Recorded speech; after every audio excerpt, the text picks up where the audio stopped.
மக்கள் திலகம் எம்ஜிஆர் அவர்களின் புகழ் மகுடத்தின் முக்கியமான படம் அலிபாபாவும் 40 திருடர்களும். இப்படம் சாகச வீர கதாபாத்திரங்களை கொண்ட ஃபேண்டசி படம்.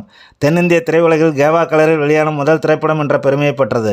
மாடர்ன் தியேட்டர்ஸின் 3 படங்களில் நடிக்க வேண்டும் என்கிற ஒப்பந்தப்படி மந்திரி குமாரி சர்வாதிகாரி. அதற்கு பிறகு இப்படத்தில் எம்ஜிஆரை நடிக்க வைத்தார் டி.ஆர். சுந்தரம். இடைப்பட்ட காலத்தில் எம்ஜிஆரின் புகழ் உயர்ந்திருந்தாலும் ஒப்பந்தப்படி நடித்தார் எம்ஜிஆர்.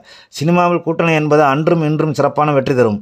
அந்த வகையில் மாடர்ன் தியேட்டர்ஸ் எம்ஜிஆரின் கூட்டணியில் உருவான மந்திரி குமாரி சர்வாதிகாரி, அலிபாபாவும் 40 திருடர்களும் திரைப்படங்களும் ரசிகர்களின் மனதில் என்றென்றும் நிலைத்திருப்பவை. இப்படத்தில் பாடலாசிரியராக பணியாற்ற அழைக்கப்பட்ட உடுமலை நாராயணகவி வேற்று மொழியில் வெளியான பாடல்களை மீண்டும் தமிழில் வடிக்க மாட்டேன் என்று மறுத்த அவரே மருதகாசியை இப்படத்துக்கு பாடல் எழுத பரிந்துரை செய்துள்ளார்.